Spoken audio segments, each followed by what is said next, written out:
Good evening students. बेटा आज हम स्टार्ट कर रहे हैं इस वीडियो में exercise 13.3 Bayes theorem. The most important exercise for board exam. याद रखें इस एक्सरसाइज का एक क्वेश्चन आपका बोर्ड एग्जाम में जरूर आता है। तो सबसे पहले तो ये समझो कि बेस थ्योरम यूज कहाँ पर होती है, कहाँ पर हम बेस थ्योरम का यूज करते हैं।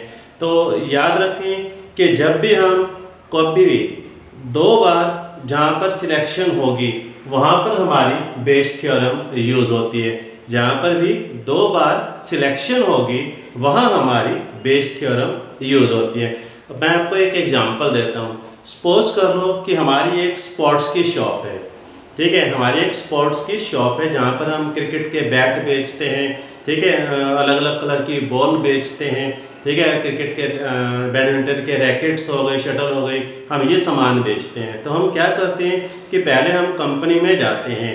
कंपनी में यानी कि जैसे हम फैक्ट्री में जहाँ पर ये सारा सामान बनाया जाता है, हम क्या करते हैं कि वहाँ से आइटम खरीद के लाते हैं। जैसे सपोज करो बॉल खरीद कर लाते हैं, वो 40 रुपीज़ की बॉल होती है, ठीक है। तो हम कस्टमर को क्या करते हैं 50 रुपीज़ में उसको हम बेच देते हैं, तो 10 रुपीज़ हमारा प्रॉफिट होता है। हम क्या करते हैं, हमारी एक शॉप है स्पोर्ट्स की, हम क्या करते हैं अलग अलग कलर की बॉल वहाँ से खरीद कर लाते हैं फैक्ट्री से। 2 या 3 बैग भर के लाते हैं जिसके अंदर अलग अलग कलर की बॉल रखे। सपोज करो वहाँ से 3 बैग वहाँ से खरीद कर लाए, ठीक है। उसके अंदर क्या हुआ, अलग अलग कलर की बॉल रखी हैं। अब सपोज करो कि हमारे पास एक कस्टमर आता है, ठीक है, एक ग्राहक आता है, तो वो हमसे कहता है कि एक बॉल दे दो। तो हम क्या करते हैं कि हमारी शॉप में जो 2-3 बैग रखे हैं उनमें से कोई एक बैग सिलेक्ट करते हैं, उनमें से कोई एक बैग सिलेक्ट करते हैं। फिर हम क्या करते हैं उसमें से बिना देखे एक बॉल निकाली और वो बॉल हम क्या करते हैं कस्टमर को दे देते हैं। तो हमारी यहाँ पर 2 बार सिलेक्शन है। 2 बार सिलेक्शन कैसे हुई, जो हमारी शॉप में 2-3 बैग रखे थे या डिब्बे रखे थे उनमें से हमने बैग को उठाया, 2 या 3 में से एक बैग को सिलेक्ट किया और बिना देखे उसमें से एक बॉल को दे दी। एक तो बैग सिलेक्ट किया और दूसरा हमने उसमें से बॉल सिलेक्ट करी। 2 सिलेक्शन हुई, बैग सिलेक्ट करना, बॉल सिलेक्ट करके कस्टमर को देना। तो इट मीन्स कि हमने इसके अंदर क्या करना है, बेस थ्योरम का यूज करना है। तो समझ में आ गया होगा आपको कि बेस थ्योरम लगाते कहाँ पर है। फिर जैसे जैसे हम आगे क्वेश्चन करते जाएंगे तो फिर आपको क्लियरिटी आती चली जाएगी। तो इसका जो फर्स्ट क्वेश्चन है 13.3 का, उसमें बेस थ्योरम यूज नहीं होनी। तो उस क्वेश्चन को हम बाद में करेंगे, नेक्स्ट वीडियो में मैं कराता हूँ। तो हम इसके क्वेश्चन नंबर 2 से स्टार्ट करते हैं, ठीक है। अपनी बुक ओपन करो, स्टेटमेंट रीड करते हैं पहले, फिर हम क्वेश्चन स्टार्ट करेंगे। Okay, second question of this exercise, a bag contains 4 red and 4 black balls। कह रहे हैं एक बैग है, उसके अंदर 4 तो रेड कलर की बॉल्स हैं और उसके अंदर 4 ही ब्लैक कलर की बॉल्स हैं। Another bag contain 2 red and 6 black ball। जो दूसरा बैग है उसके अंदर 2 रेड बॉल हैं और 6 ब्लैक बॉल्स हैं, ठीक है। फिर वो कहता है कि one of the 2 bag is selected at random. कहता है कि उनमें से 2 में से एक बैग को हमने सिलेक्ट किया, and a ball is drawn from the bag, और वो एक उसमें से drawn from the bag which is found to be red. कहता है कि पहले आपने 2 में से एक बैग को सिलेक्ट किया, फिर एक बॉल को सिलेक्ट करी। जब हमने कस्टमर को दी तो वो बॉल किस कलर की थी, रेड कलर की थी। Find the probability that the ball is drawn from the first bag.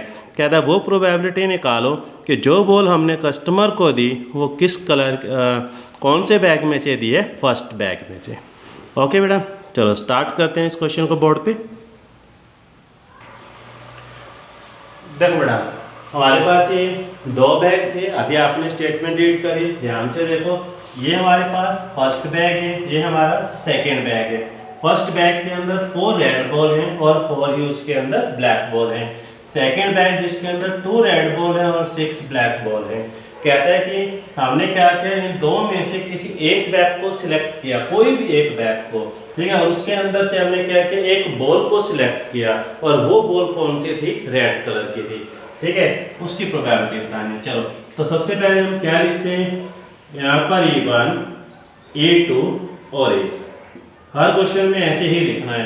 अगर हमारे पास क्वेश्चन के अंदर 3 बैग हैं तो हम लिखते हैं E1, E2, E3, E। अगर हमारे पास 4 बैग हैं तो E1, E2, E3, E4 और E। फिलहाल हमारे पास दो बैग थे, इसलिए हमने E1 E2 और ए लिखा। तो E1 का मतलब होगा सिलेक्ट फर्स्ट बैग। अगर आप फर्स्ट बैग को सिलेक्ट करते हो तो उसे E1 से डिनोट कर लो।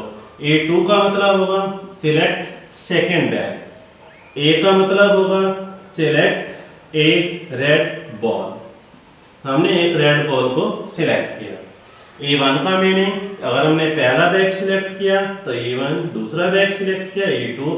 ए का मतलब होगा सिलेक्ट ए रेड बॉल। नेक्स्ट, अब मैं यहाँ पर लिखता हूँ, देखो probability of E1, probability of E2। यहाँ पर लिखेंगे probability of A by E1 और यहाँ लिखेंगे probability of A by E2। ठीक है, इसका मतलब क्या है कि आपने E1 की प्रोबेबिलिटी, मतलब कि दो में से एक बैग को सिलेक्ट किया। E1 का मतलब मैंने क्या लिखा है, फर्स्ट बैग को सिलेक्ट करना। दो में से फर्स्ट बैग को सिलेक्ट करना, तो इसकी प्रोबेबिलिटी कितनी हो जाएगी, 1/2।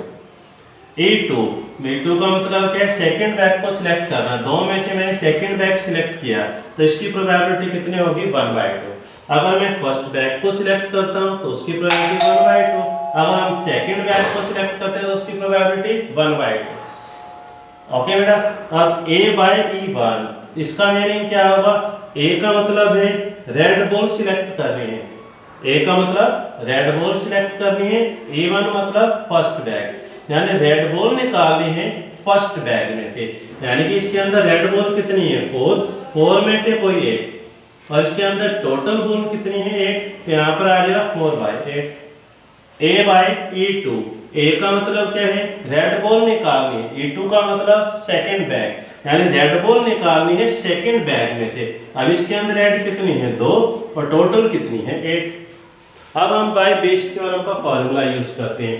यहां लिखेंगे बाय बेस थ्योरम। आपने बुक निकाला बेटा सभी, स्टेटमेंट 1 करो।